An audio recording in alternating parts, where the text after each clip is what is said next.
Hi, welcome to a freeing episode of Centurions, where we feature only man-made things, abstract or concrete, that has existed for 100 years and more. Today, we'll be featuring the one and only symbol of freedom and democracy in the United States of America. The Statue of Liberty, Liberty Enlightening the World, is a colossal neoclassical sculpture on Liberty Island in New York Harbor in New York City, the USA. The copper statue is a gift from the people of France and was designed by French sculptor Frédéric Auguste Bartholdi, and its metal framework was built by Gustave Eiffel of the famous Eiffel Tower. The statue was dedicated on the 28th of October, 1886. The statue is a figure of Libertas, the Roman goddess of liberty. She holds a torch above her head with her right hand, and in her left hand carries a tabula ansata inscribed 4th of July 1776 in Roman numerals, the date of the U.S. Declaration of Independence. A broken chain and shackle lie at her feet as she walks forward, commemorating the national abolition of slavery. After its dedication, the statue became an icon of freedom and of the United States, seen as a symbol of welcome to immigrants arriving by sea. The idea for the statue was born in 1865 when the French historian and abolitionist Edouard de la Boulaye proposed a monument to commemorate the upcoming centennial of U.S. independence in 1876, the perseverance of the American democracy and the liberation of the nation's slaves. The Franco-Prussian War delayed progress until 1875, when La Boulaye proposed that the French finance the statue and the United States provide the site and build the pedestal. Bartholdi completed the head and the torch-bearing arm before the statue was fully designed, and these pieces were exhibited for publicity at international expositions.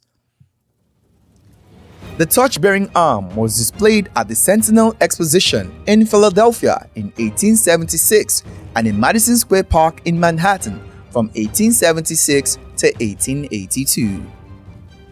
Fundraising proved difficult, especially for the Americans, and by 1885, work on the pedestal was threatened by lack of funds. Publisher Joseph Pulitzer of the New York World started a drive for donations to finish the project and attracted more than 120,000 contributors, most of whom gave less than $1. The statue was built in France, shipped overseas in crates, and assembled on the completed pedestal on what was then called Bedloe's Island. The statue's completion was marked by New York's first ticker tape parade and a dedication ceremony presided over by President Grover Cleveland. The statue was administered by the United States Lighthouse Board until 1901 and then by the Department of War. Since 1933, it has been maintained by the National Park Service as part of the Statue of Liberty National Monument. It is a major tourist attraction. Limited numbers of visitors can access the rim of the pedestal and interior of the statue's crown from within. Public access to the torch has been barred since 1916. According to the National Park Service, the idea of a monument presented by the French people to the United States was first proposed by Edouard René de la Boulaye, president of the French Anti-Slavery Society and a prominent and important political thinker of his time. The project is traced to a mid-1865 conversation between La Boulaye, a staunch abolitionist, and Frédéric Bartholdi, a sculptor.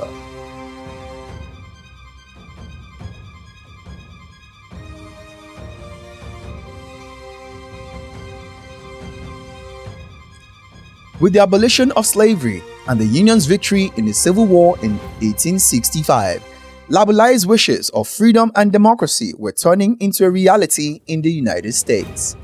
In order to honor these achievements, Laboulaye proposed that a gift be built for the United States on behalf of France.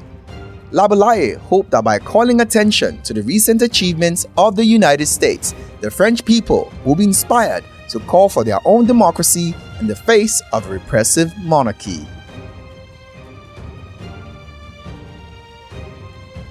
Bartholdi and Laboulaye considered how best to express the idea of American liberty. A liberty figure adorned most American coins of the time. The representations of liberty appeared in popular and civic art. By 1875, France was enjoying improved political stability and a recovering post-war economy. Growing interest in the upcoming Centennial Exposition in Philadelphia led Laboulaye to decide it was time to seek support. In September 1875, he announced a project and the formation of the Franco-American Union as its fundraising arm. With the announcement, the statue was given a name: Liberty, Enlightening the World.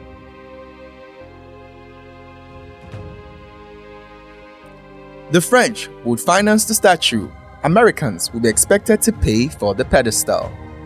The announcement provoked a generally favorable reaction in France, though many Frenchmen resented the United States for not coming to their aid during the war with Prussia.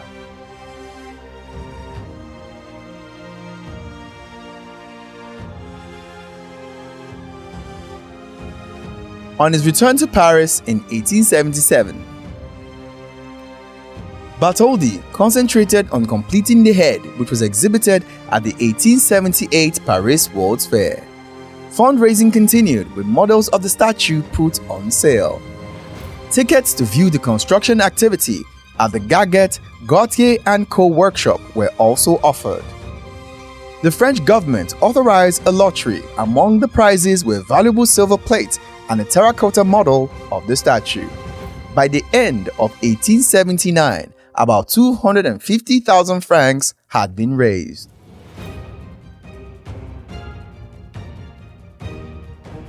The head and arm had been built with assistance from Violet Leduc, who fell ill in 1879. He soon died, leaving no indication of how he intended to transition from the copper skin to his proposed masonry pier.